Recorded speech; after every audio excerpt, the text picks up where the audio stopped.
Bienvenidas y bienvenido a un nuevo episodio de Historias de Crecimiento. Pues estoy súper contento de tener como invitada a Cristina Aleixandri, la cofundadora de Bond for Blue. Hola, Cristina. Buenos días, ¿qué tal estás? Muchas gracias por invitarme. Un placer. Tenía muchas ganas de hablar contigo y te cuento antes rápidamente por qué, ¿no? Porque estáis en un mercado que es el sector naval y que digo, ostras, innovar y cambiar el sector naval no debe ser una tarea sencilla. Estáis, lo que me llama mucho la atención es que sois muy jóvenes, pero es que la empresa ya, de lo que entiendo, se creó en 2014 y digo, ya hay como un recorrido importante, o sea que va a ser interesante de entender cómo lo han llevado todos esos años, cómo arrancan y todo. Y claramente estamos muy alejados de los típicos proyectos online donde haces lo que te decía, ¿no? MVP en 15 días, lanzas muy rápidamente y testeas, pero estoy seguro que vamos a aprender un montón y que va a ser súper interesante. Así que muchísimas gracias por estar conmigo hoy. Pues gracias, yo creo que al final hay que enseñar también este tipo de proyectos que a veces no son tan visibles, más industriales, y yo creo que también se puede aprender mucho de ellos, así que vamos. Totalmente. O sea, lo que suelo hacer es empezar con 5 preguntas, eso como en deporte nos calentamos y luego arrancamos, ¿vale? Y te pediré de presentarte. Pero lo primero es, ¿tú soñabas de ser ingeniera de pequeña? No, para nada. Creo que además es raro, ¿no? Que una chica, por lo menos de mi edad, o de cuando yo nací en el 91, o sea, que al final que sueñe con ser ingeniera, porque en aquel momento no sabíamos ni lo que hacía un ingeniero. Creo que hoy en día son un poco más visibles este tipo de profesiones pues para niñas y niños, pero para nada. De hecho, yo primero de muy chiquitita, o sea, que yo creo que ni tengo noción de cuándo, pero mi madre me decía que quería ser profesora. Y no sé muy bien por qué, supongo porque las admiraba o la verdad es que no sé muy bien qué, pero ya cuando empecé a tener un poco más de noción y el por qué quería estudiar una carrera u otra, pues alrededor de la ESO, de la educación secundaria obligatoria, empecé a pasar mucho tiempo en los hospitales acompañando a mis abuelos, sobre todo a mi abuelo. Y yo veía que cada vez que mi abuelo entraba en el hospital, los médicos le salvaban la vida. Y claro, para mí era, ostras, o sea, yo veía otras profesiones y yo no les veía el sentido, ¿no? Esas profesiones, pero veía a los médicos y decía, qué impresionante, están salvando vidas a las personas, o sea, las vidas de las personas. Sí. Y un poco pensando que solo la única manera de generar impacto quizá era salvar la vida de las personas de forma directa siendo doctor. Pero luego en bachillerato, pues mi profesora de matemáticas, que era ingeniera informática, me enseñó pues un poco las ingenierías y fue ahí donde de verdad vi que lo mío no era estar en la medicina, sino haciendo herramientas para esos profesionales. Sí, pues creo que es una parte interesante esto porque en general yo soy un poco crítico con el sistema educativo, no hablo solo de España, pero también de Francia, porque es el que he conocido, y sobre la evolución que estamos teniendo, ¿no? Pero también es verdad que hay que decir que a menudo hay profesores que inspiran. Y eso es interesante porque tú lo has dicho varias veces, ¿no? Que era esta profesora que te había orientado y quizás sin esa profesora, pues no estarías haciendo lo que estás haciendo hoy, pero esto ha pasado también en otras personas. Entonces, de la misma manera que a veces somos críticas, hay que reconocer que los profesores tienen esta capacidad de poder inspirar a niños y creo que es una parte muy bonita que quizás se debería potenciar más. Justamente, yo siempre digo que he sido muy afortunada por haber estado en colegios en los que me han ayudado muchísimo, porque podría haber estado en otro colegio dentro del mismo país en el cual no me ayudaran igual o no vieran mi potencial, pero esa profesora pues tuvo esa cosa que tienen que llevar dentro pues, para ver el potencial que tienen todos los niños detrás. Oye, Y por ¿sigues eso, hablando con ella? sí, de hecho el otro ¿Y día... qué te dice ahora que te ve liderando un proyecto como este?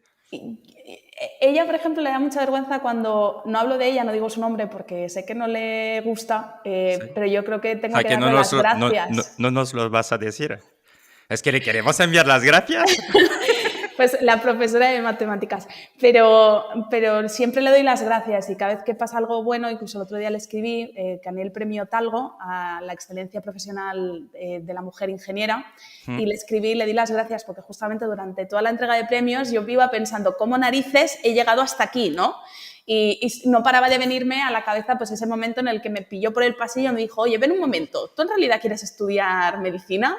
Ven que te explico otras carreras, a ver qué tal, a ver si te lo piensas. Y la verdad es que le escribí para darle las gracias, le dije, me han dado este premio, muchas gracias, porque es gracias a que pues, me ayuda hasta el principio y la verdad es que sí, a veces quedo para tomar un café con ella y muy bien. Muy bien. ¿Cuál es tu fortaleza más importante? A ver, yo creo que el tirar para adelante, un poco Miura. El que pues, a veces parece, no es tanto la motivación, sino el compromiso que tengo conmigo mismo y con la gente que me rodea.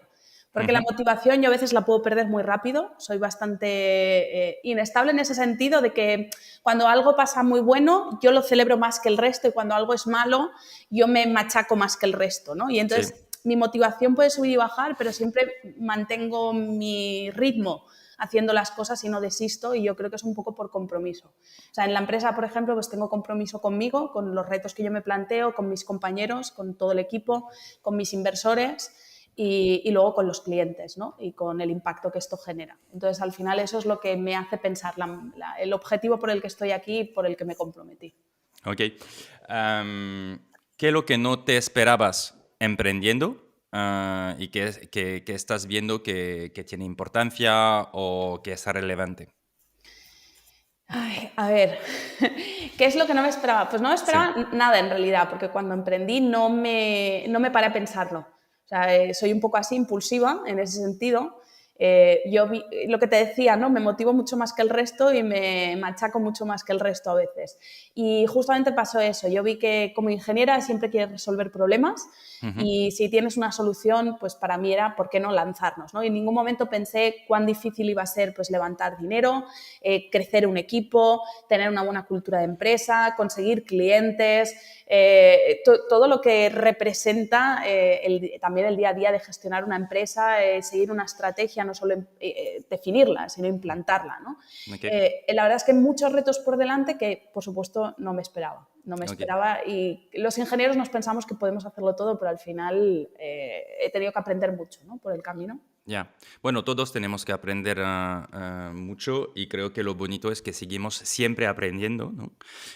Pero es verdad que a veces no nos damos cuenta de lo que está por delante y quizás es una buena cosa, ¿no? Porque si estuvieras pensando todo lo que va a llegar, quizás dices, ostras, esto es una montaña muy alta, ¿no?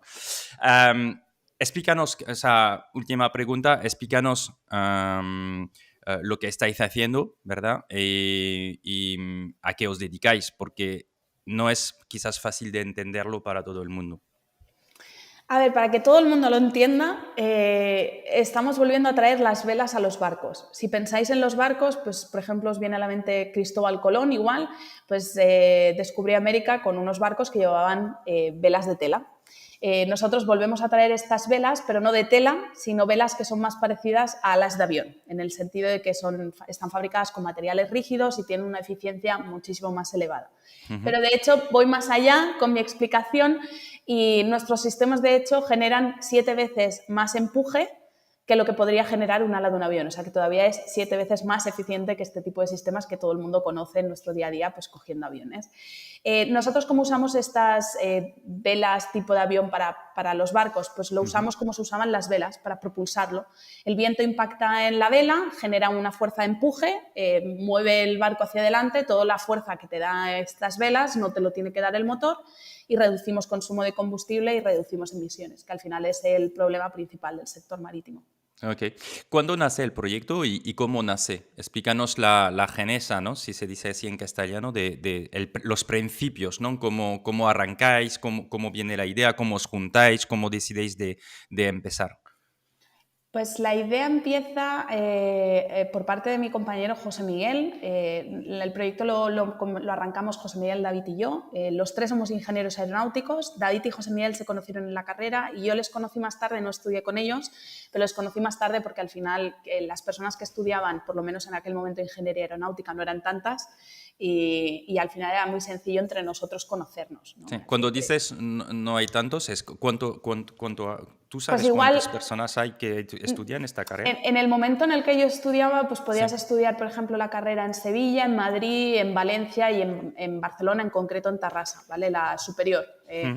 Y en este sentido, pues entraban unas 100 personas, pero de las cuales quizá acababan unas 50, 60, no acababan todas. Había gente o que se movía a otras ingenierías o que dejaba la carrera y se iba a otro tipo de carrera que no era técnica o... Al final, pues como pasa en cualquier otra carrera, y a veces algunos por dificultad también la dejaban, ¿no? Por el camino, o se retrasaban, pero al final esos son los ratios. Entonces, claro, quieras o no, el sector aeronáutico es muy chiquitito, sobre todo por la zona de Cataluña, en España también, y es muy fácil conocernos entre nosotros, de alguna forma. ¿Tú pensabas que había una salida? O sea, cuando entras, estás en esa carrera, ¿tú piensas ya No encontrar...? pensé en la salida. ¿No? No, o sea, yo pensé en que a mí lo que me motivaba era resolver problemas y que esta carrera me lo iba a plantear y me parecía fascinante todo el mundo aeroespacial, aeronáutico. Bueno, yo me especialicé en la parte de propulsión, cosa que nunca me hubiera imaginado, pero o sea, yo soy especialista, la verdad, pues de propulsión, ya sea de aeroespacial como los motores que llevan los aviones. Y no me lo imaginaba. Entonces, bueno, una vez ahí, pues contestando a tu pregunta, ¿no? De antes, conocí a José Miguel y a David, y José Miguel, pues durante toda la carrera que yo estaba estudiando, él ya empezaba a trabajar con David en otro proyecto, que de hecho lanzaban globos al espacio para turismo espacial, otro proyecto también con retos bastante grandes. Y nada, me contó su idea, José Miguel, y cuando llegó el momento de hacer el proyecto final de carrera, pues le propuse hacerlo de lo que es hoy en día Bound for Blue. Y así fue la manera un poco después de ver los resultados que decidimos que ya era el momento con la regulación, que el problema era cada vez más grande y decidimos lanzarnos, ¿no? Vale. Pero en este momento tú ves que puedes aportar un valor técnicamente, ¿no? Yo veo que tenemos algo muy bueno. En el sector marítimo siempre se había intentado resolver los problemas desde el conocimiento del sector marítimo y nosotros empezábamos a ver que parte del problema se podía solucionar con tecnología del sector aeronáutico y con conocimientos del sector aeronáutico. Es Entonces, decir, es escoger cosas que existen, ¿no? Para sí, aviones, para hacerlo sencillo y llevarlo a los barcos. ¿Es esto un poco, sí, sencillamente? algo similar. Luego, por supuesto, hay una parte de I+D porque nuestro sistema no funciona como un ala de un avión convencional, funciona por un principio que se llama de succión. Entonces, lo que hacemos es succionar parte de la capa límite usando perfiles más gruesos.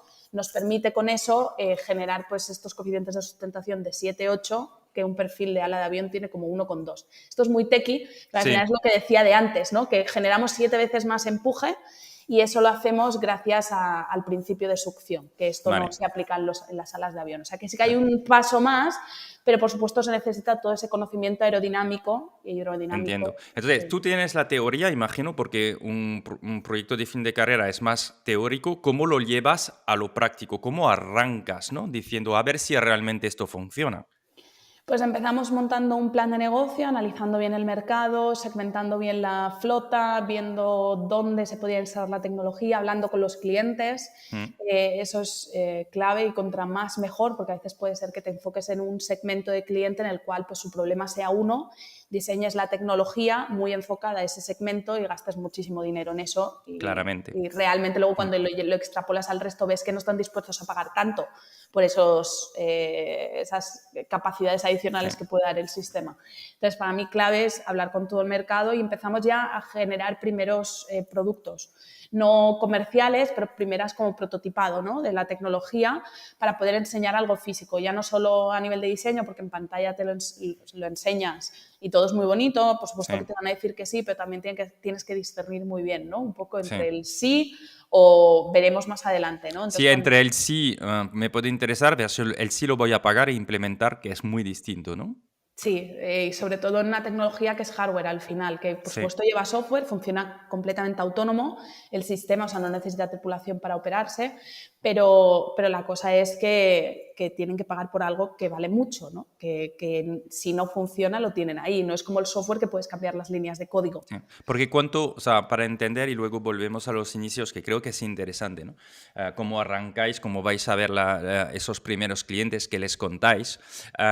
Pero estamos hablando de una inversión, ¿de qué nivel para un barco? La inversión, hablaba con un compañero del sector, no de Bound for Blue, pero de una sociedad de clasificación y me dijo, Cristina, vuestro sistema para los armadores es como para una empresa grande o es igual pequeña comprar una scooter, un patinete eléctrico. O de sea, estos. quieres decir que comparando con su inversión global es muy pequeña. Exacto, es decir, que el coste del sistema en realidad, por supuesto que es caro para personas como nosotros, pero los costes, o sea, el precio de un barco respecto al precio Vale. de un barco y los costes que tienen en el sector, para nada es caro, ¿no? Y a veces a ¿Pero mí de no qué me gusta, estamos hablando? ¿Centenares de pues, miles? ¿te gusta más? ¿Millones? Es Hablamos para de tener una idea, ¿sabes? instalaciones grandes, hablamos de millones, ¿vale? Vale, Pero la cosa es, más que hablar de cuánto es la instalación, es cuál es sí, el payback del sistema. sí. Porque tú puedes tener una instalación que te valga Oye, eres millones. ingeniera, pero ya sabes, y ya vas de venta también, ¿eh?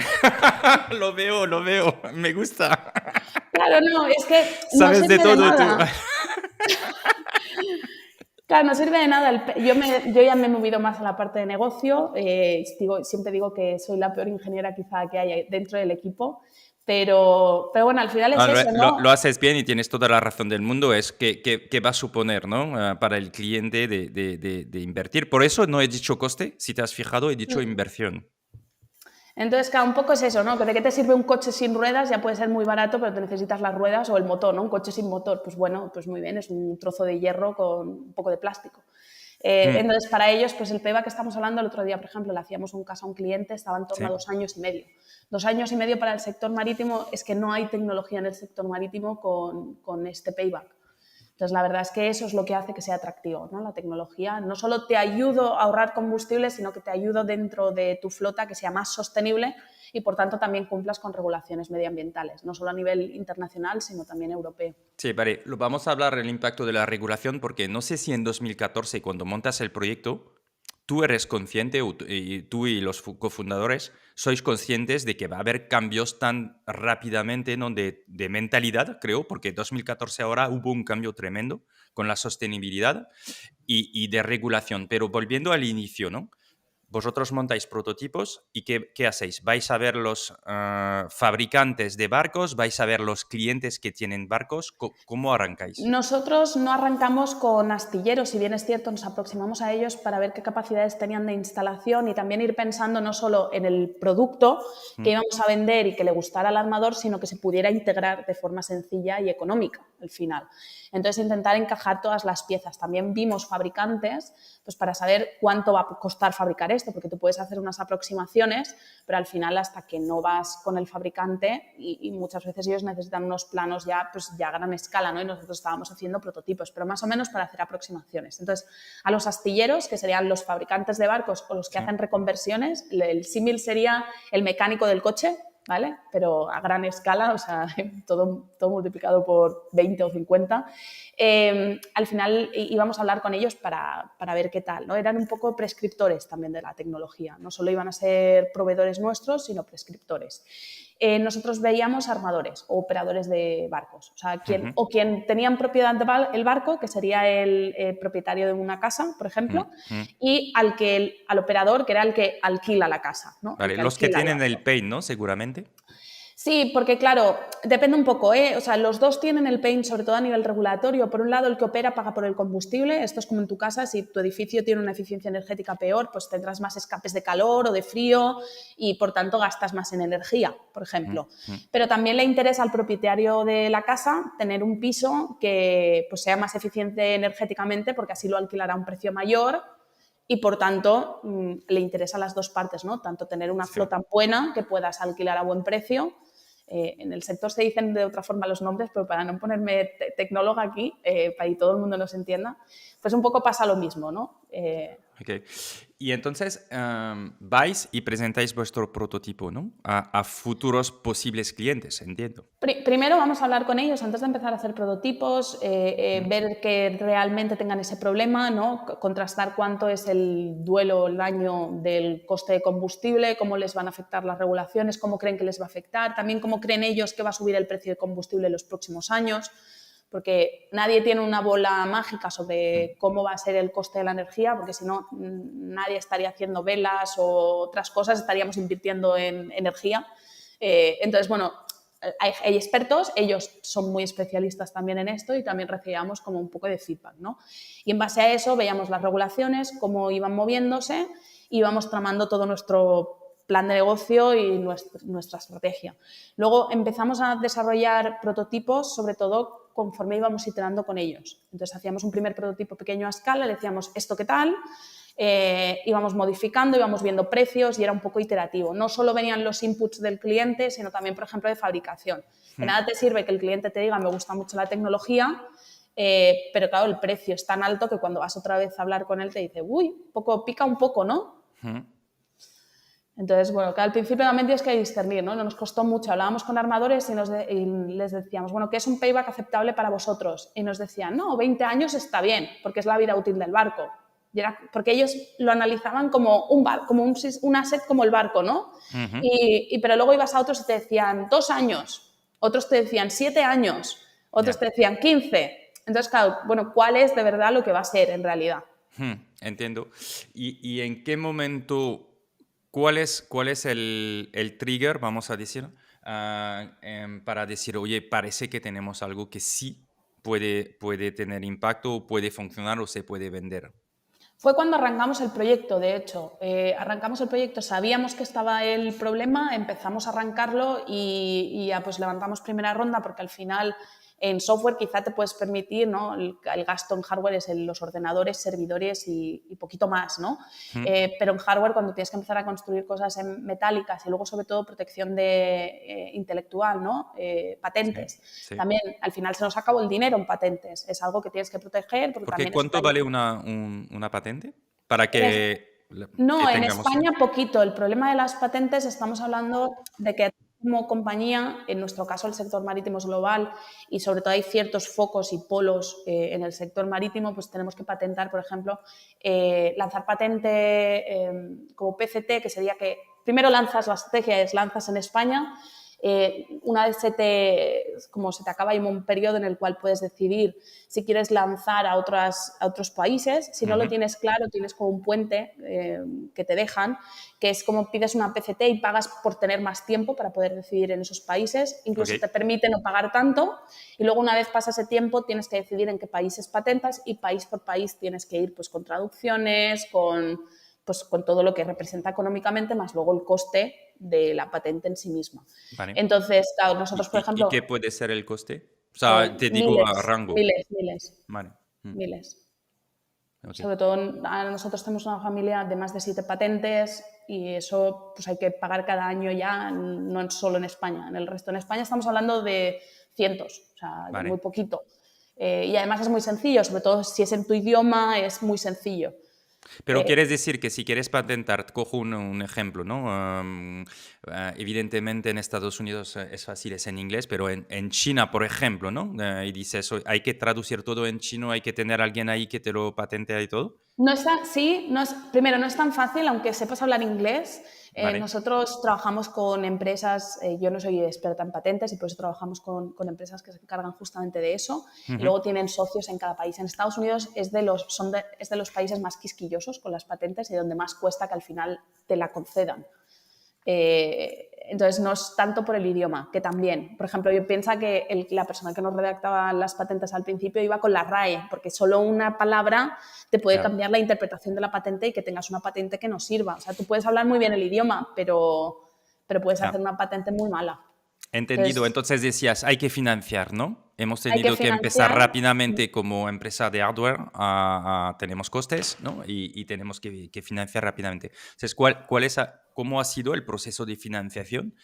Pues ahí fuimos casi que con un business plan y un prototipo que me llegaba a la cintura, ¿vale? No entendía en aquel momento por qué los inversores que acudieron a aquella ronda invertían, porque no teníamos nada, nada Sobre todo que lo tangible. que hay que decir, es que es mucho más complicado de financiar un proyecto de hardware, que hay muchos miedos sobre el hardware en general de parte de los inversores, ¿no? Porque es complicado, tiene unos retos que un proyecto más software o online, que tiene más fácilmente escalabilidad, o sea, hay toda una cosa que genera más miedos en el hardware. Totalmente. Yo ahí empecé a entender que los inversores que invierten en estas etapas iniciales, luego conforme pasaba el tiempo y también pues ya no solo fueron inversores, sino que ya se convirtieron en compañeros y amigos, ¿no?, de viaje. Hablando un día con uno de ellos le pregunté, pero ¿tú por qué invirtiste en Bound for Blue al principio? O sea, es que no teníamos nada. Y dijo, ostras, se quedó así como en blanco, ¿no? Como paralizado, no en blanco, pero paralizado, diciendo, ¿qué me estás contando, no? Como pensaba que te habías dado cuenta, ¿no?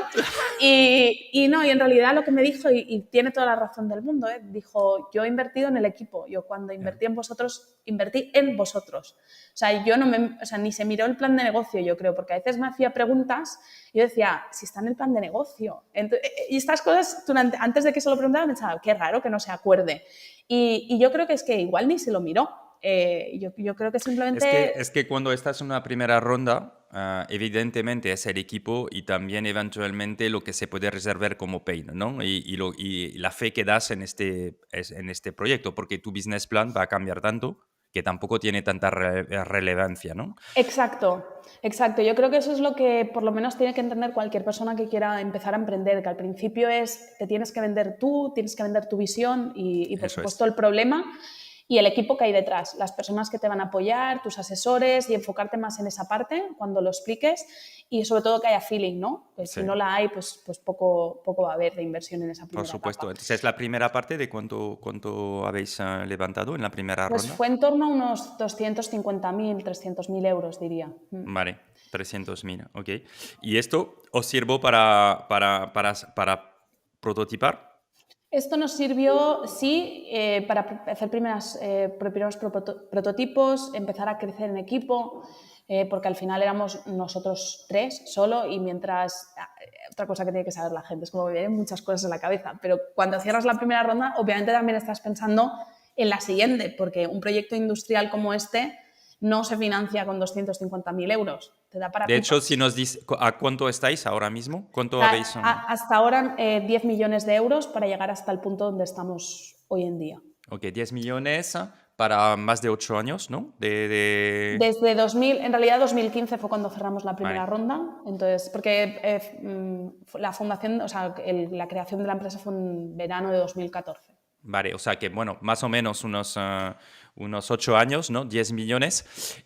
Y una pregunta, ¿esos son fondos privados o habéis beneficiado de fondos públicos por el impacto y por la tipología de empresas?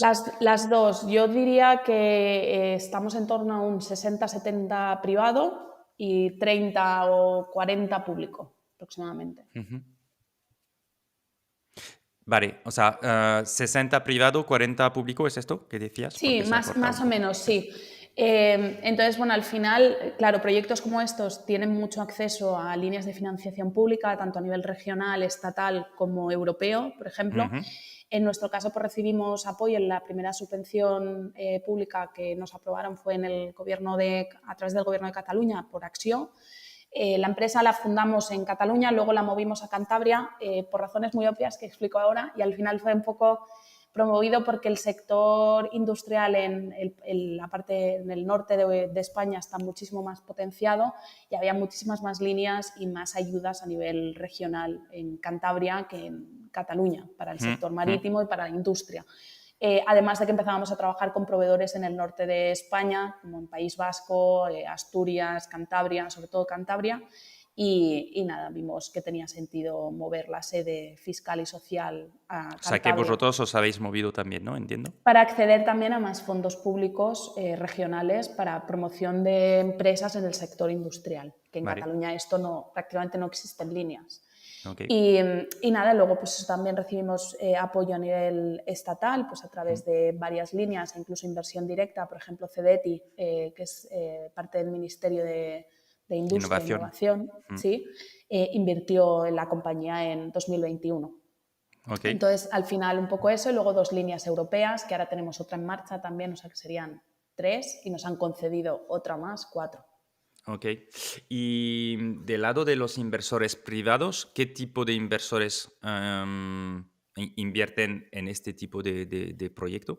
Sobre todo inversores privados normales, o sea, business angels, Sí. tanto como los del principio no eran del sector, tanto que ven ese potencial y en los equipos y saben identificarlo muy bien.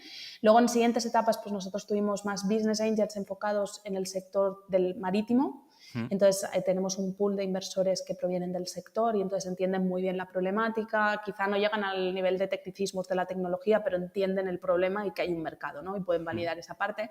Sobre todo corporates, o sea, empresas que invierten a través o de su propia compañía o a través de tipo family office de la propia compañía, y luego family offices que tampoco, o sea, o que ya han hecho un exit directamente de sus empresas, y esas familias tienen dinero e invierten directamente en startups. Okay. Sobre todo de este tipo. Fondos de capital riesgo no diría que es lo habitual.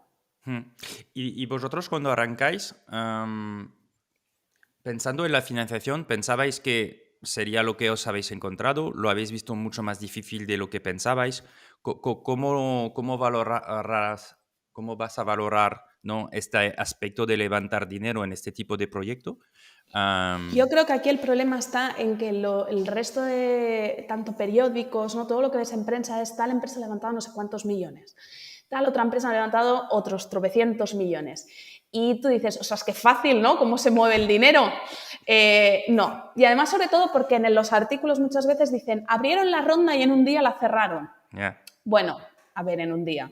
La gente tiene que saber que por lo menos estás trabajando 6 meses antes, pues haciendo toda la documentación, que los inversores no son tontos, que no te regalan el dinero, que si a ti te cuesta meterte la mano en el bolsillo para 50 euros, pues a ellos lo mismo, pero con otra gran parte, o sea, no con 50 euros, pues igual estábamos hablando de miles o millones. Pero cuesta y recibes más nos que sís.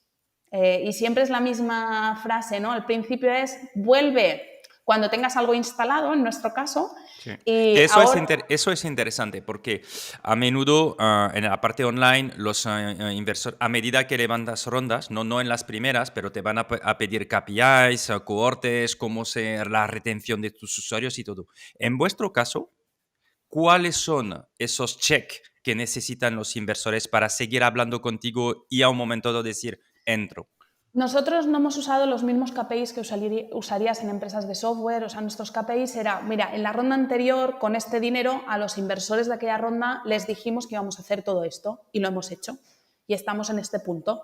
¿Habremos tardado más o menos? Algunas estarán en un proceso más satisfactorio, menos de resultados dentro de esas tareas, pero se han cumplido, ¿no? Entonces, una gran parte era decir, oye, nosotros lo que decimos lo cumplimos. Sí. Inversores de esa ronda acudiendo otra vez, ¿no? Los inversores, sobre todo más profesionales, con más poder adquisitivo de inversión, a nivel de inversión, acudiendo otra vez, lo que claramente reforzaba que estábamos haciendo un buen trabajo, ¿no? Entonces, para nosotros era más demostrar que estábamos yendo por buen camino y demostrar la potencialidad.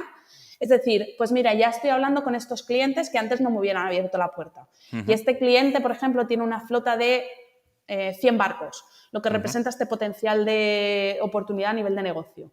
Necesitamos, para adquirir a este cliente, hacer esto, esto y esto.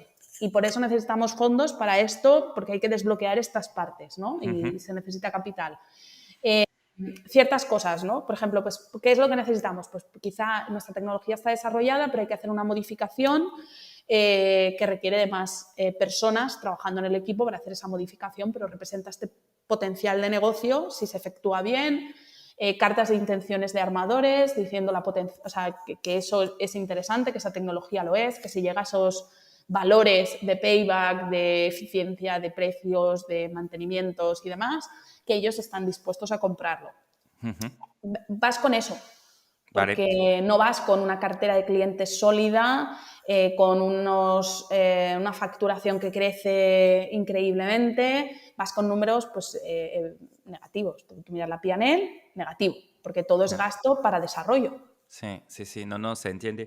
Porque eso es otro tema, ¿no? El ciclo de venta de vuestro producto, ¿de cuánto dirías que es?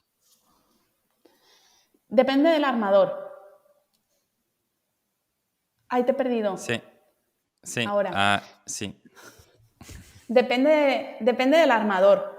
Al final hay armadores que tardan meses, hablando de, por ejemplo, 4 o 6 meses, en decir, mira, nos gustaría lanzarlo, pero eso es porque han hecho un trabajo previo antes, incluso sin ti, luego contigo.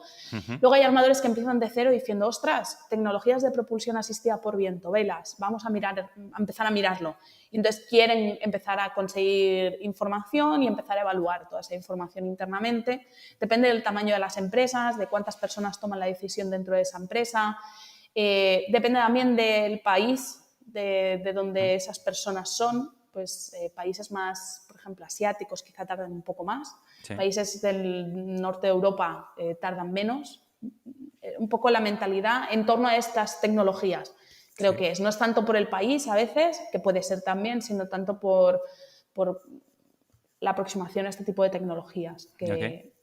Pero 6 meses me parece poco, ¿no? Para este tipo de... 6 meses sería lo estándar a lo cual tenemos que llegar normal, pero es lo que te digo, hemos llegado hasta 2 años. O Ya, sea, esto se entiende, ¿no? Porque es que... depende mucho del cliente y de lo que el cliente necesite, del estado en el que esté dentro del funnel de ventas, depende de muchísimas cosas. Entonces, durante mucho tiempo, pues también tenemos que acompañarles dentro de su due diligence de tecnologías que hay en el sector y a la hora de tomar decisiones, pues tenemos que dar, ¿no? Parte del proceso de venta nuestro es entregar mucho conocimiento para que vean que somos los adecuados, ¿no? Que sabemos Sí, lo que estamos haciendo.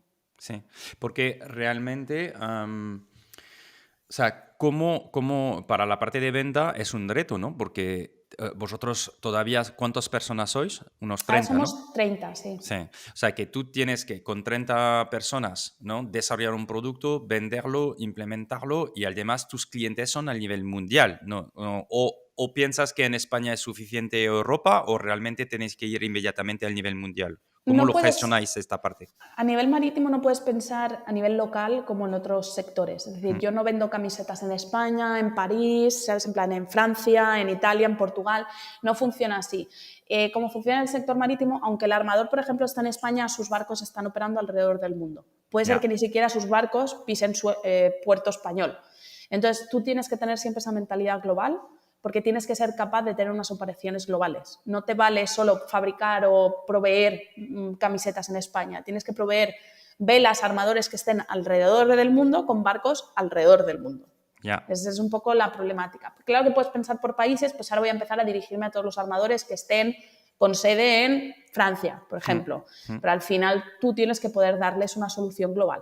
Ok, ¿y cómo entras en contacto con esos armadores? ¿Cuál es la manera de hablar con ellos? Quiero decir, ¿hay ferias? ¿Hay formas de entrar en contacto con ellos? ¿O es teléfono y empezar a enviar documentación? ¿Cómo lo habéis hecho? La parte, o sea, por un lado hemos accedido a muchos armadores a través de nuestros propios inversores del sector marítimo, que nos Ok. han abierto la puerta, ¿no? Por Mm, así decirlo. Y creo que también hay que decir que este sector es muy bonito para todo aquel o aquella que se plantee meterse dentro del sector, porque, bueno, aparte de que es el sector que nunca duerme, porque los barcos están dando la vuelta al mundo todo el día, ujú. transportando el 90% de toda la mercancía y los productos que nosotros usamos. Lo bonito también del sector es justamente eso, ¿no? El hecho de esa globalidad que tiene y bueno, es esa parte bonita. Entonces, bueno, cualquier persona que quiera meterse, pues... Ok, vale. Y entonces, en términos de impacto, sostenibilidad, creo que es interesante, ¿no? Que abordamos, además de la financiación, entonces ahora más la parte de impacto.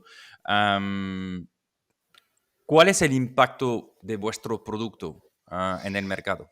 El impacto del producto, al final, para que la gente se haga una idea, los 16 barcos más grandes del mundo contaminan lo mismo que toda la flota mundial de coches, en términos de azufre, estamos hablando. O sea, Mm, que el impacto del sector marítimo es muy grande. En términos de... Realmente es un sector muy eficiente, porque transporta mucha más carga que otros métodos de transporte. Si pensamos en un coche, un camión, un tren o un avión, el volumen de carga que se puede transportar un barco es muy grande. El por qué contaminan tanto en volumen es porque, como decía, transportan el 90% de la carga. Y ujú. entonces eso hace que la contaminación pues tenga su porcentaje y su impacto en el sector. Instalando nuestras velas podemos reducir alrededor de un 20-30% el consumo de combustible. Entonces, en emisiones es lo mismo, un 20-30% de esas emisiones. Ujú. ¿Emisiones cuántas? Pues claro, si por ejemplo esos barcos que tienen nuestra tecnología están quemando gasoil, pues sería relación 1:3. Si estamos ahorrando 1 tonelada de combustible, estaríamos ahorrando 3 toneladas de CO2. Ok. Un poco así. Depende del combustible. Ok. Es que no sabía que había varios tipos de combustibles. Hoy en día es sobre todo gasoil marino o lo que se llama Very Low Sulfur Fuel Oil, o sea, combustible de bajo contenido en azufre. Pero también hay otros barcos, por ejemplo, que hoy en día llevan scrubbers y están quemando Heavy Fuel Oil, que sería puro azufre. O sea, toda la pasta después de refinar el petróleo y demás que te queda, esa pasta negra, que es todo azufre, queman azufre. Entonces, claro, depende un poco lo que tú estés quemando en el barco, ahorras una cosa u otra. Sobre todo en diferentes términos, tanto en CO2 como azufre, porque la gente solo piensa en CO2, pero también hay otro tipo de contaminación, particulate matter, cada uno tiene como sus ratios. En términos de CO2, por ejemplo, los dos combustibles ahora que más se están usando es gasoil y Very Low Sulfur Fuel Oil, están a relación 1:3. Pero, por ejemplo, en el futuro se plantean combustibles alternativos limpios, que la relación sería pues quizá 0 de emisiones en el barco. ¿Y cuáles serían esos? Por ejemplo, hidrógeno. Yeah. Si tú quemas hidrógeno, el resultado final es, bueno, quemas. Si tú usas hidrógeno, el resultado final es agua. Entonces, de tu tubo de escape, como en el coche, por ejemplo, te saldría agua, pues del barco un poco similar. El problema de estos combustibles es que en realidad no se producen de forma renovable hoy en día. Solo el 14% de toda la energía mundial se produce de forma renovable. Y en términos de hidrógeno creo que está en torno a entre un 3 y un 5%, más o menos.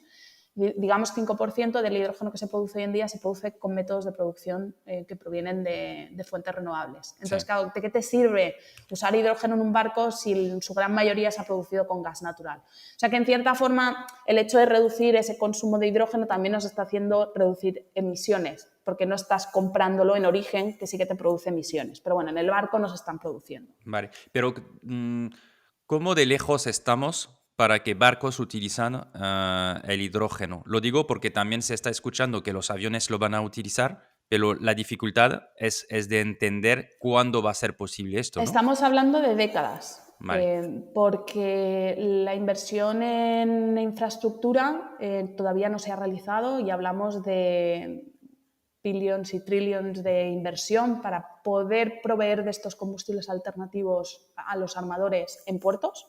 Hoy en día no están accesibles. Y luego también estamos hablando de la inversión que se tiene que hacer y todo el retrofit de cambiar el barco para que use otro combustible. Entonces, la capacidad de los astilleros también es limitada. Tienen que fabricar barcos nuevos y a la vez hacer retrofit. Tenemos más de 90.000 barcos en el agua, mercantes, y por tanto meter 90.000 barcos en astillero para hacer el retrofit, aparte de la inversión, que los armadores no tienen toda esa capacidad para hacer esa inversión, y la inversión en puertos, ¿no? Y en infraestructura. Eso está muy lejos de producirse y de que lo veamos a corto plazo. Ok, o sea que os queda a vosotros, que entiendo que sería complementario, pero podéis aportar un valor, ¿no? Durante este tiempo muy importante. Durante este tiempo, sobre todo, pero también en el futuro. Al final, estos combustibles, que no nos olvidemos nosotros, que ser sostenible también a veces vale un poquito más, en el sentido de que estos combustibles alternativos pues se espera valgan de 3 a 10 veces más, dependiendo del tipo de combustible. Ok, Cristina, con el COVID hemos visto los problemas de aprovisionamiento a nivel global, ¿no? Y se está hablando de que esto está cambiando porque intentamos de nuevo fabricar en los países, pero también hay expertos y economistas que dicen que esto no va a pasar porque sería muy complicado, ¿no? Que son cosas sobre el cual ponemos el foco a nivel mediático, pero que la realidad en porcentaje esto va a ser muy limitado. ¿Vosotros veis un cambio o no en el transporte marítimo? Porque justamente estáis hablando con los operadores, ¿no? A ver, hay cosas, si nos paramos a mirar qué mercancías se transportan, la gente suele pensar en los típicos portacontenedores, ¿no? Que ves los contenedores ahí y empiezas a pensar en todo lo que van dentro de esos contenedores, ¿vale? Pero al final la mayor parte de la carga se transporta en grano o en líquido.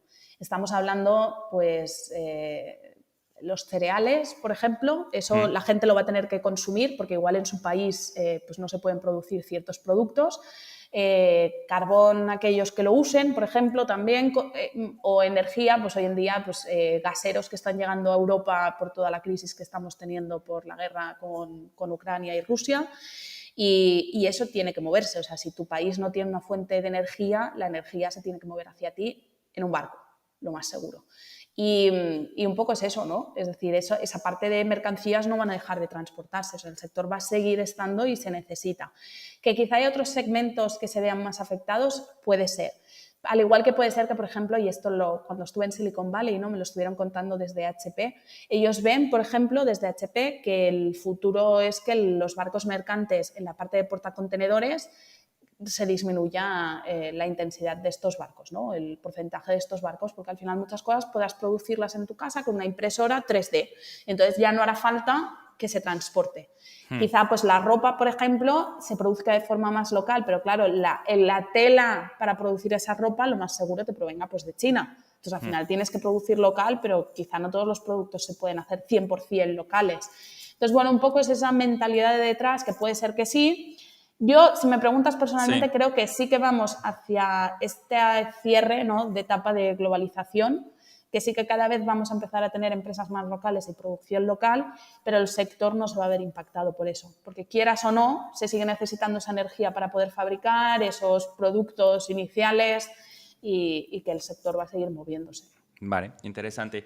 Entonces, la regulación ahí, ¿qué impacto está teniendo y cómo eso está ayudando? Y te diría también, ¿cómo vosotros ayudáis a convencer a que se regula? O sea, creo que ahí hay intereses, ¿no? Mm, ¿Cómo juega la regulación en tu mercado? La regulación juega de muchas formas. En nuestro caso hay que decir que nuestra tecnología ya era eficiente en coste y tenía un buen payback sin las regulaciones, ¿vale? Las Vale. regulaciones lo único que han hecho ha sido disminuir la percepción de riesgo del cliente, del armador o del operador del barco. ¿Cómo ha hecho esto? Sector marítimo, si pensamos en cómo es el día a día de alguien que tiene un barco y tiene que operarlo, el barco cuesta mucho dinero, hablamos de millones y millones, ¿vale? Pero es que la carga que hay dentro quizá valga más y el hecho de estarte parado vale muchísimo más.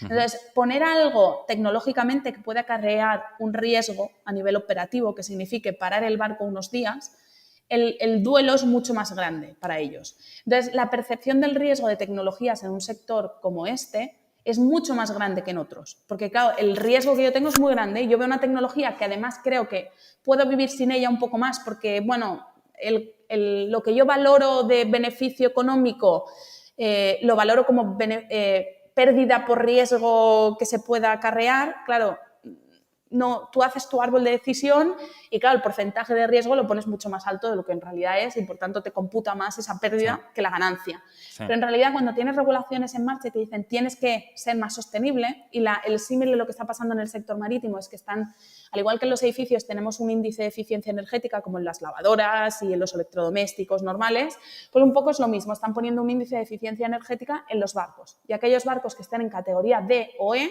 prácticamente van a tener que dejar de navegar. Entonces espera que de aquí poquitos años, 2030, prácticamente el 65% de todos los barcos estén dentro de esa categoría. Y los tanqueros se espera que estén en 70% también dentro de unos años, dentro de esas categorías, ¿no? Entonces al final eso es un reto para ellos. Vale. ¿Y eso qué es lo que plantea? Plantea que, oye, yo tengo que instalar una tecnología sí o sí porque es que si no mi barco se para. Ahora sí que tengo un gran problema, porque parar el barco ya hablamos de muchísimos millones. Y por mucho que yo quiera darle un peso muy grande a ese riesgo, es que pararlo es todavía peor. Entonces eso hace que instalen tecnologías, instalen soluciones y estén muchísimo más abiertos a esa innovación que durante mucho tiempo no han podido estarlo. Vale, es decir, si tú lo tienes que añadir ahora que puede funcionar tu barco, el miedo es, si hay un problema, voy a parar mi barco y esto me va a costar Este era mucho más dinero, el ¿no? problema inicial, sí. Sí.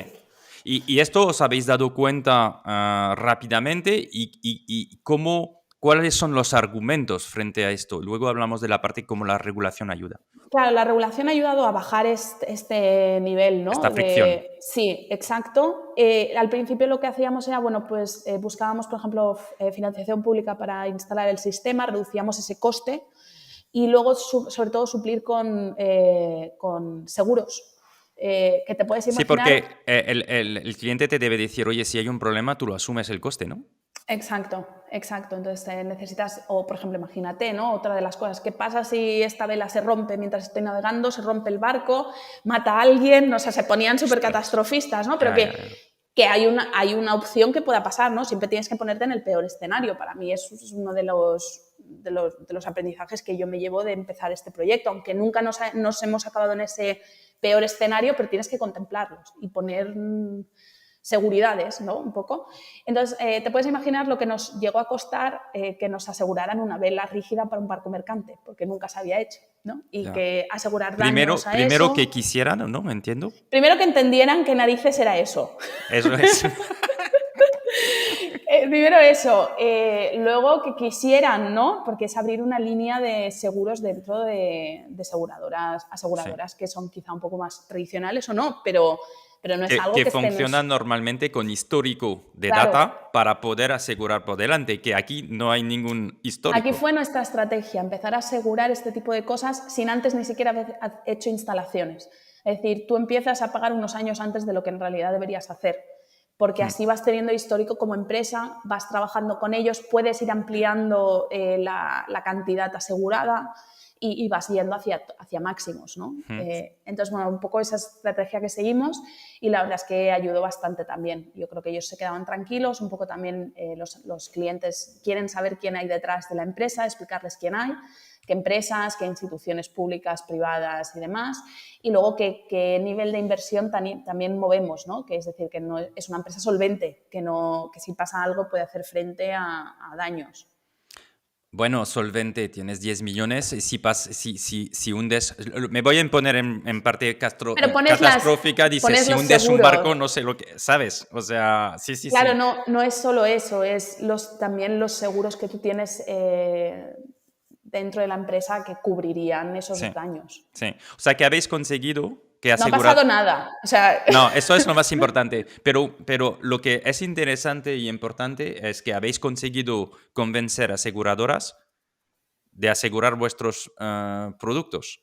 sí, el producto, la parte de diseño, daños que se puedan causar también a terceros, al final asegurado por completo.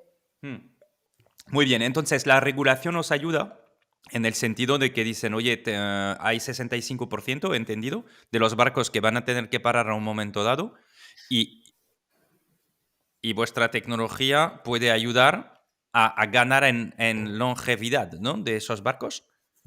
Claro, al final estos barcos, si no tendrían que parar, se tendrían que hacer barcos nuevos. La financiación para hacer esos barcos nuevos es muchísimo más elevada, como te puedes imaginar. Y luego otras alternativas para estos barcos que quizá no estén en categoría E, pero C o D, sería bajar muchísimo la velocidad de esos barcos. A menor velocidad de esos barcos, menos consumen los barcos y por tanto menos emiten. Pero también más lentos van. Y los consumidores finales, que somos tú, yo y todas las personas que nos escuchen, queremos las cosas inmediatas. Quizá no tú y yo, o quizá algunos que nos escuchen tampoco, pero la sociedad, así parece, la tendencia de la sociedad es que queremos esa inmediatez, el pedir algo en una aplicación y que te llegue al momento a tu casa o donde estés. Sí. Entonces, claro, el sector marítimo tiene que ir con cómo son estos patrones de consumo. Entonces, ojalá pudiéramos arreglar el patrón de consumo de la sociedad, que creo que ese es el problema original, ¿eh?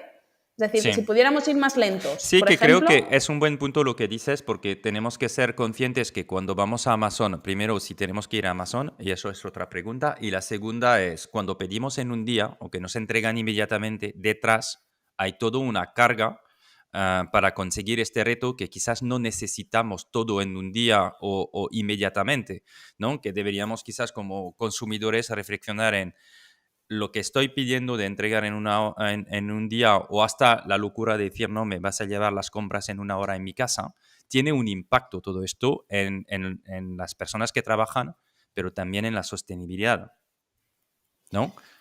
Total, o sea, nosotros hacemos lo que hacemos, ¿no? A veces nos dicen, es que no solucionáis el problema entero energético de un barco. Yo les digo, no, por supuesto que podríamos, es decir, podríamos instalar solo velas sin motores e ir siguiendo los vientos como lo hacíamos hace muchísimos años cuando empezó la navegación marítima. Siguiendo los vientos, usando los vientos para navegar. Ahora no habrán rutas buenas para seguir estos vientos o tardaremos más. Estamos dispuestos a pagar más también por estos productos porque que tardes más significa que el segundo coste principal de los armadores es la tripulación. Entonces, si estoy más tiempo en mar, esas personas están más tiempo en mar o tardo más en poder transportarlo y por tanto el precio también aumenta. Entonces, la pregunta aquí es, ¿estamos dispuestos a esperarnos más por tener estos productos, a pagar más por estos productos? Es un patrón de consumo que hay que cambiarlo para de verdad resolver muchísimos problemas. Sí, Entonces, Cristina, ¿cómo hacéis vosotros para sensibilizar, para que haya regulación, para que el regulador entienda lo que podéis aportar y os ayuda a regular? O sea, digo ayuda porque no sé si os ayuda, pero que vaya regulando. Porque enfrente tenéis mercados que generan muchísimo dinero y que no van a estar muy contentos con esta regulación. Entonces, ¿cómo intentáis vosotros de tener una estrategia ahí? A nivel compañía, nosotros participamos, bueno, somos miembros de una asociación que es la International Winship Association, que dentro de la Organización Marítima Internacional, que es el órgano que gobierna el sector marítimo y que viene de Naciones Unidas, o sea, está debajo de Naciones Unidas, es quien se encarga de regular toda la regulación. Entonces, esta asociación está dentro del, quizá no del día a día, ¿no?, de la Organización Marítima Internacional, para que la gente nos entienda, pero está dentro hablando y dando opinión y promoviendo que estas tecnologías se incluyan y promoviendo que la regulación avance hacia la descarbonización del sector y ayude a llevarlo a buen puerto, ¿no?, nunca mejor dicho. Entonces, a través de asociaciones como estas, pues es donde se plantea más tracción. Luego también puedes hablar con las delegaciones de los países, porque en la OMI están representados todos los países, porque al final es un sector global. Entonces, puedes hablar con los diferentes delegados, pues el español, yo qué sé, en Europa, ¿no? Y vas tocando todos aquellos que pueden hacer más presión o más push hacia la parte de descarbonización. Y habrá otros que no estén tan interesados, ¿no? Hablábamos de a nivel geopolítico, un montón de cosas, ¿no?, problemas que están habiendo.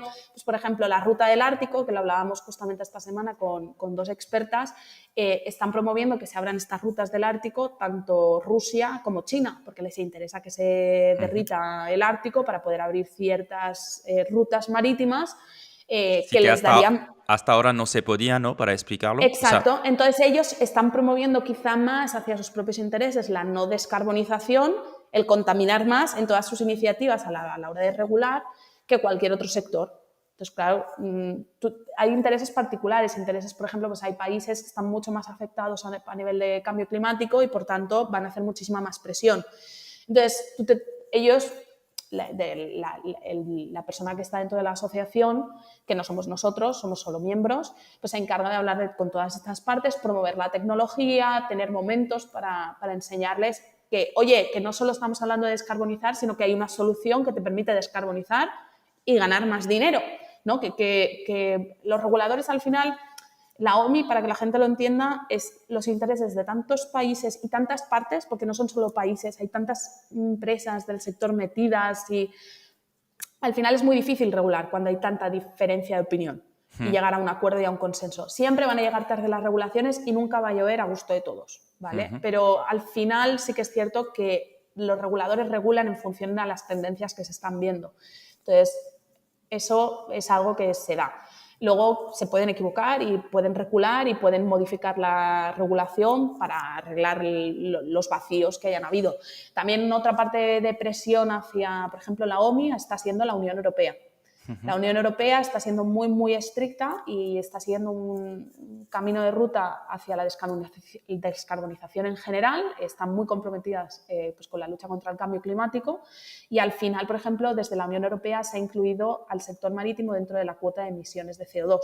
Entonces, a partir del 2024, por las emisiones de 2023 van a tener que pagar. Es decir, que en 2023 no pagarán, pero en 2024 pagarán por las de este año que va a entrar. sí. Y esto les va a doler. Y entonces, gracias a eso, porque un tercio del transporte marítimo pasa por Europa, la OMI se está planteando decir, ostras, es que Europa lo está regulando y está poniendo presión para que todo avance y quizá meter a nivel internacional una cuota de emisiones de CO2 al sector marítimo, no solo para el tráfico que se mueve por Europa. Ok. ¿Y esto ves que tiene un impacto en las conversaciones que vosotros estáis teniendo con los Cada clientes? vez, cada vez hay más presión. Ya no es solo que tengo que reducir mi combustible, que era uno de mis duelos principales, sino que es que además voy a tener un gasto más, que voy a tener que pagar por este CO2, que es que además la OMI, gracias a la regulación, pues voy a tener que parar mi barco o reducir la velocidad de estos barcos y, por tanto, el valor de este activo es menor, tanto para venderlo en el mercado, como alquilarlo en el mercado, como operarlo. Al final no te sale rentable, ¿no?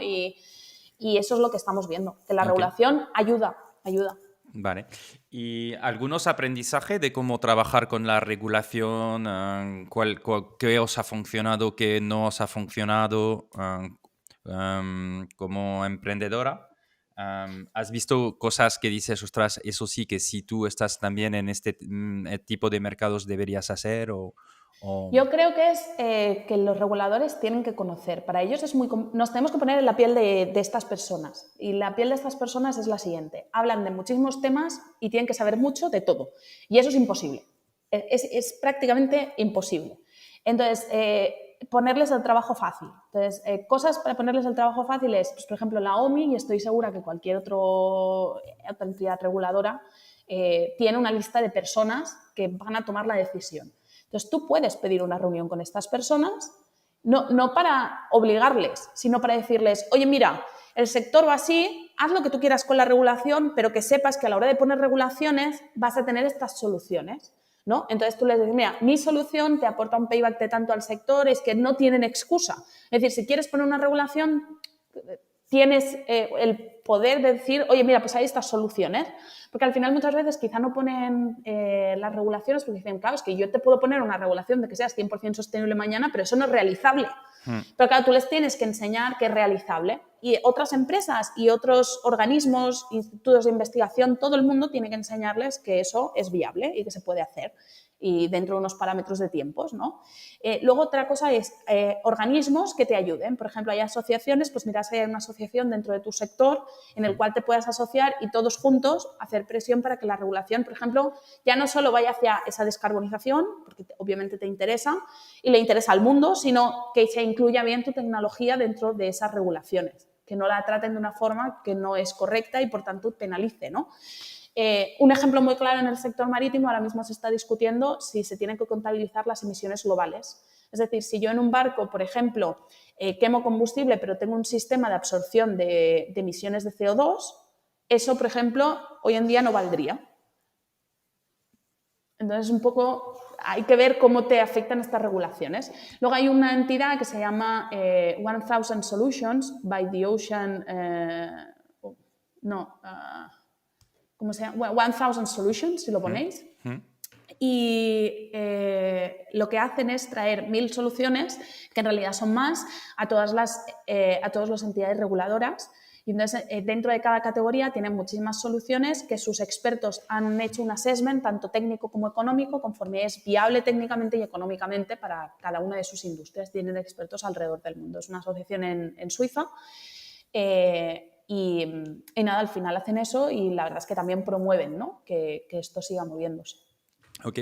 Y al nivel de... entiendo que no tenéis competidores directos, ¿no? Sobre lo que estáis haciendo vosotros Es un mercado que justo empieza, por así decirlo, de los 90.000 barcos, alrededor de 20 solo llevan este tipo de tecnología instalada. Sí que tenemos competidores, lo que me parece muy aventurado llamarle competidores en el estado en el que estamos. Vale, pero no, iba a decir que quizás tienen tecnologías, otras tecnologías que también pueden funcionar, Sí, ¿no? son tecnologías que directamente también ocupan espacio en cubierta, como nosotros, porque tenemos, que usan el viento también para copropulsar los barcos, con diferentes pues, cualidades. Ujú, ok.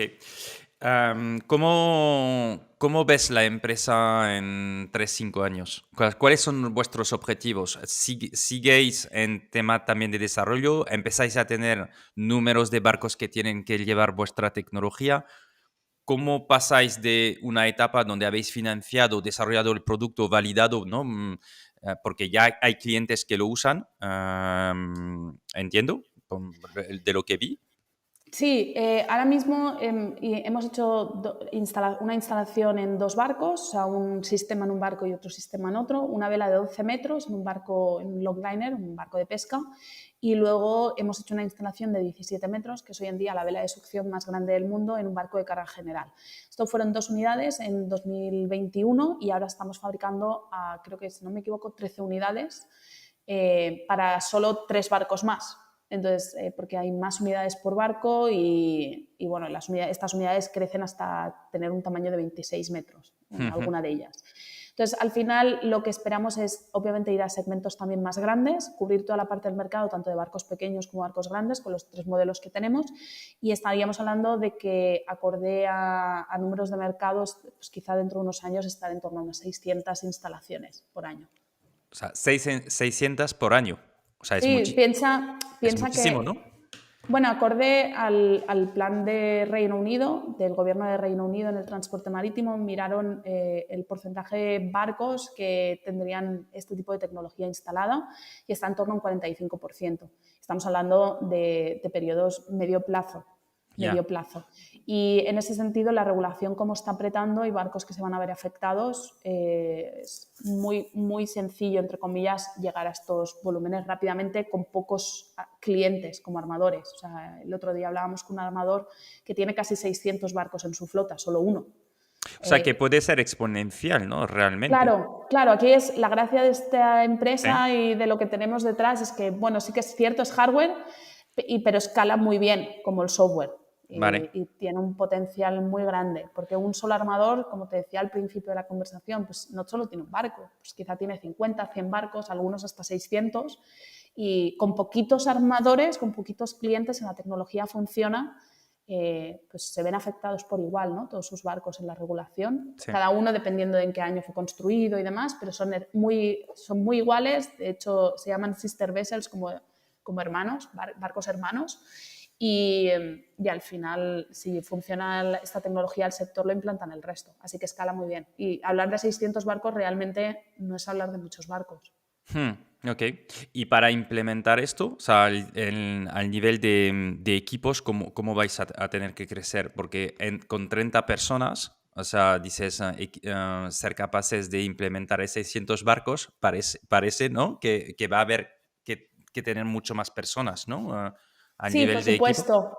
Sobre todo ingeniería de commissioning, ¿no? Que sería todo el equipo que está en campo, o por así decirlo, en el barco, Sí. haciendo las instalaciones. A nivel global, tenemos identificado aquellos países en los cuales el equipo tiene que crecer también localmente para hacer frente a estas instalaciones, y sobre todo a nivel de negocio y comercial, ¿no? Para hacer frente a toda la demanda que estamos teniendo. O sea, hemos tenido una demanda en los últimos meses de más de un 350%. De Ok. orgánico, o sea, sin hacer nada, vienen de forma orgánica, ¿no? Entonces, para nosotros eso justamente indica toda esa necesidad que está teniendo el sector. Sí. Entonces, sobre todo es ese crecimiento que Oye, cuando necesitamos. implementáis los primeros clientes, ¿estáis en los barcos luego que usan la tecnología que van, ¿no? ¿Hay alguien del equipo que está ahí viendo cómo funciona, qué pasa y todo? ¿Cómo es esta parte? Sí, en las primeras instalaciones, por ejemplo, en el barco de pesca, y quizá ahí ya puedes invitar a mi compañero que te contará muchísimas más historias, estuvo uno de mis compañeros pues instalado a bordo durante más de 6 meses. Contanos la anécdota que seguro te ha contado algo a ti, segurísimo. No, o sea, la parte más graciosa fue cuando vino que, bueno, el barco es un barco de pesca, propiedad de un armador que es gallego, y parte de la tripulación, pese a estar operando cerca de Panamá, Perú y demás, pues es gallega, ¿no? Entonces, él, que es medio francés, medio español, vino con acento galego. Entonces, cuando hablaba era muy gracioso. Bueno, él vino muy impactado sobre ver cómo es el día a día en un barco de pesca. Y su conclusión y lo que me dijo, le dije, ¿qué te llevas, ¿no? De la Sí, experiencia? Y aparte de que le gustaría repetir, o sea que eso es buena señal, me dijo que la gente no sabe lo que de verdad vale el pescado. Y ya. que nos quejamos mucho de que el precio del pescado ha subido, y es que te lo están regalando, ¿no? Para lo que representa la vida en un barco de pesca. Sí, que es muy difícil y es mucho trabajo, ¿no? Mucho esfuerzo y... Ok. Am, Oye, pasamos un poco a la parte más personal y tú como emprendedora. Cuando trabajas sobre proyectos que son largo plazo, ¿no? O sea, proyecto empresa, ¿no? ¿Cómo sigues motivándote, ¿no? Viendo todo lo que viene por delante, porque... O sea, ya son 8 años, que no es poco, ¿no? Y empezáis a tener los primeros clientes que lo usan. ¿Cómo guardas esta motivación, esta fe, además de la complejidad que es el mercado, convencer, levantar dinero? O sea, realmente tenéis unos retos importantes, ¿no? ¿Cómo te sigues motivando? Una sería no hacerlo solo, yo creo que el hecho de que no esté sola haciéndolo, el día que me falta motivación, que no es motivación, ¿no? Que simplemente pues, me estoy machacando más de lo normal por algo que haya ocurrido, siempre hay un compañero o una compañera al lado que o sea, primero comunicarlo, ¿no? No guardártelo para ti y decir, oye, pero ¿has visto todo esto que nos ha salido? ¿No? Entonces te ayuda a darte cuenta y sobre todo, justamente también algo que me ayuda es plantearme objetivos a largo y a corto. Es decir, que a corto puede ser que no los cumpla o que los cumpla, pero al final a largo estoy yendo en el camino correcto, y entonces estoy yendo dentro de ese camino correcto. Al final, bueno, pues es un reto más que me encuentro en el camino y tengo que desviarme un poco porque me estaba desviando y volver al camino correcto, ¿no? Entonces, un poco tener ese norte y ir siguiendo el camino, planteándote mini objetivos y sobre todo lo bueno que te pasa en el día a día, pues quizá valorarlo muchísimo más exagerado, porque cuando viene lo malo, pues que tengas todavía esa batería cargada. Ok. ¿Y cómo sigues tú mejorando, aprendiendo? ¿Tienes? Yo formándome, por ejemplo, durante 2020 empecé un máster, un MBA, pero ejecutivo, el que es los viernes y los sábados, en una escuela de negocios aquí en España que se llama IESE. Y bueno, para mí era esencial seguir formándome. Sentía que la compañía empezaba otra etapa de crecimiento y que yo en esta etapa, sin la formación adecuada, no podía acompañarla correctamente. Y formándome, cada vez que siento que tengo que aprender algo nuevo, o leyendo libros, o leyendo artículos de escuelas de negocio, pues como Harvard, por ejemplo, también, o preguntando a compañeros o gente en el sector. Lo que no sé, pues lo sabrá otra persona. No pretendo saberlo todo, pero no parar. Ok. ¿Cuál sería el éxito para ti? Pues sentirme orgullosa con lo que he hecho. Creo que no tanto el resultado final, sino durante el camino, si por ejemplo lo que he hecho ha sido coherente con mis valores, he dado lo mejor de mí, y para mí eso más un éxito que quizá el resultado final. Porque a veces tú puedes conseguir el resultado final, pongamos por ejemplo mi sueño sería, o mi misión, mejor dicho, sería que todos los barcos lleven velas, tal y como llevan hoy en día un motor, que sea un estándar en el sector marítimo. Tú puedes conseguirlo de muchas formas, puedes conseguirlo de formas muy sucias, en el sentido de que pues, haciendo daño a cualquiera que se te plante por delante, ¿no? Y no siendo coherente con tu parte más ética. Entonces yo prefiero ser coherente y seguir hacia adelante con mi forma de hacer negocios y mi forma de construir un mundo mejor. O sea, en este caso a través pues, de la tecnología, la ingeniería y el mundo empresarial. Pero quizá pues haciéndolo de esta forma puede ser que lo consiga, puede ser que no lo consiga, pero sentirme orgullosa del camino. Porque teniendo inversores, ¿no?, que entran con vosotros, normalmente tienen una fecha de salida, que quizás en vuestro caso puede ser un pelín distinto por los tiempos.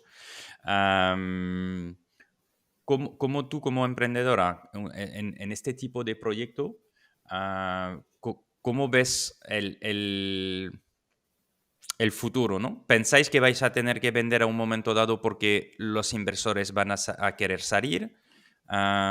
¿Cómo os planteáis el exit de este tipo de negocio? Nosotros ya hemos dado éxito a algunos de nuestros inversores, sobre todo en la etapa más inicial.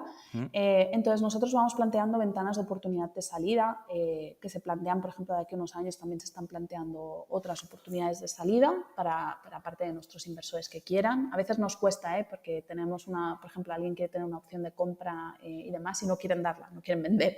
O sea, que también hay una parte de que los inversores también ven ese potencial y que prefieren esperarse porque ven que esto va a valer más dentro de unos años. Cuando dicen una opción, ¿qué significa? O sea, en vuestros pactos dices que, o sea, el nuevo entrante puede recomprar y él puede vender o está forzado en vender. O sea, cuando dices la opción, ¿qué significa? Es la mejor pregunta esa. Bueno, o sea, dentro de la empresa, por supuesto, tenemos un pacto de socios Sí, y pues tienes las típicas cláusulas, pues tacalón, dracalón. sí. Sí que se pueden hacer compraventa de acciones dentro de los propios accionistas, pero estamos hablando de venta a unos terceros para darle un exit a esos inversores. O sea, Vale. alguno de estos inversores se lo hemos dado porque querían y otros inversores dentro de la empresa, por ejemplo, han querido recomprar las acciones a esos inversores pues con un por X, ¿vale? El que sea para cada uno respectivo.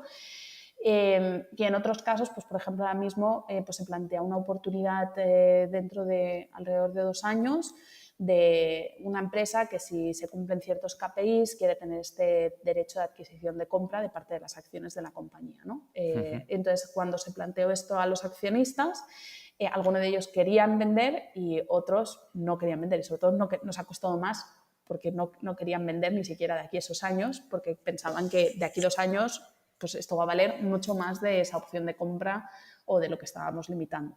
Entonces, es una opción a futuro, a alguien que adquiera esas participaciones. Pero también creo que si saliéramos a bolsa habría gente que te diría que no. O sea, que hay gente que hoy en día, por lo menos dentro, yo creo que eso es muy bonito, dentro nuestros inversores no están con la mentalidad de vender. En un 99%, porque nunca hay que decir un 100%, pero yo te diría que en su gran mayoría ellos prefieren esperar porque saben que esto va a valer mucho más dentro de unos años. Ok, entonces estás diciendo entrada en bolsa, ¿es algo que os podríais plantear como opción para dar liquidez a los Sí, o accionistas? sea, yo no descarto ninguna oportunidad de exit para los inversores. Al final, yo soy consciente que Bound for Blue, yo no voy a estar en Bound for Blue toda la vida, en el sentido de que sé que los proyectos necesitan un tipo de personas en diferentes etapas y yo sé que yo soy una buena persona, una buena profesional para arrancar proyectos y darles ese empujón. Soy una persona constructora, no sé cómo decirlo, o sea, de construir de cero, de arrancar, de movilizar. Pero también hay un momento que la empresa llegará a una etapa, y espero poder ver esa etapa también, pero de eficiencia, de empresa más consolidada.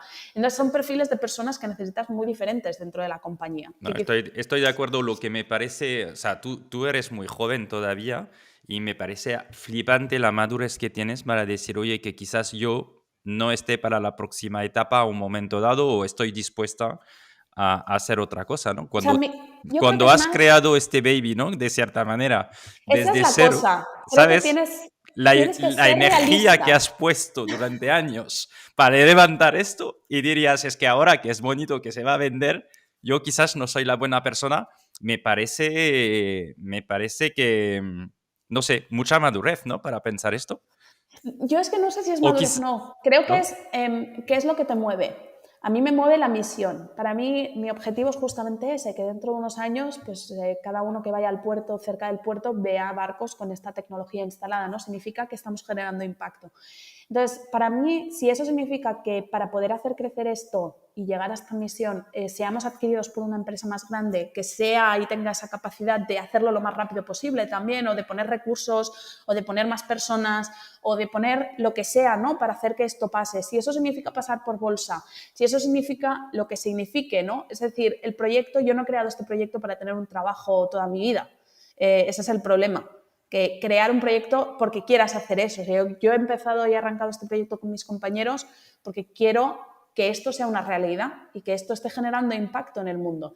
Entonces, si eso pasa por cualquier otra cosa, por supuesto. Y además, si pasa también por dar salida a los inversores, es que es lo que les hemos prometido, una Sí. salida, oportunidades y ventanas de No, salida. totalmente, y ellos tendrán que salir.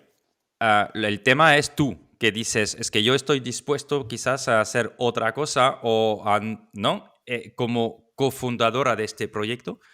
Es Yo me lo lo que planteo a diario, ¿eh? Siempre me hago la ¿Sí? pregunta Te de... levantas por la mañana y dices, No, o sea, ¿sigo o no?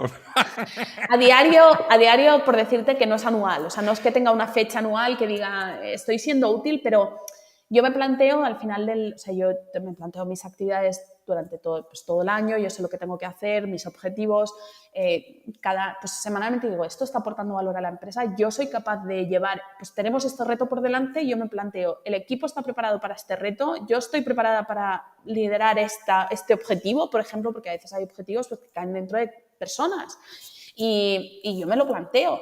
Y si no, pues levanto la mano y busco ayuda. Y si no, si hay un momento que ni siquiera es eso y tengo que irme a un lado, me voy a un lado. Y en algunos momentos dentro de la empresa a mis compañeros les levanto la mesa y he dicho, no sé si soy útil, ¿no? Y una de esas partes fue que empecé a estudiar el máster también, por decir, oye, necesito seguir formándome y para estar preparada, porque creo que todavía puedo aportar una parte, pero que también puedo ser un lastre en otras. Entonces, quiero estar preparada. Sí. Y yo creo que es un poco eso, el ser realista contigo mismo y saber en qué eres bueno, porque no podemos ser buenos en todo. No, totalmente, y en que disfrutas también, porque el tema es que el resultado está guay, pero hay que intentar de disfrutar del camino, ¿no? Entonces, quizás también una manera es de preguntarse si cada mañana lo que estás haciendo hoy lo estás disfrutando o no, ¿no? Es que es otra manera de verlo, pero estoy seguro que ahora mismo tú estás disfrutando porque tienes una sonrisa cuando hablas, ¿sabes?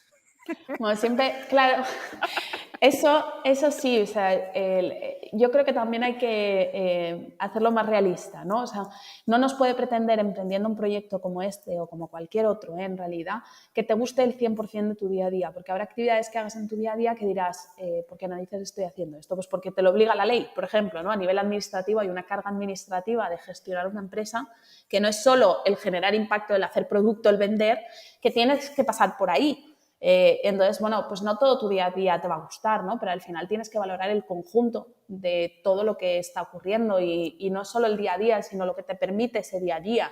Entonces yo valoro pues cuánto estoy creciendo profesional y personalmente, las personas que conozco por el camino, el impacto que estamos generando, valoro pues cuando en esos momentos tengo que hacer carga administrativa muy grande, pues valoro las sonrisas de los clientes, cuando la primera vez que instalamos el sistema y estaba el cliente en otro barco, ¿no?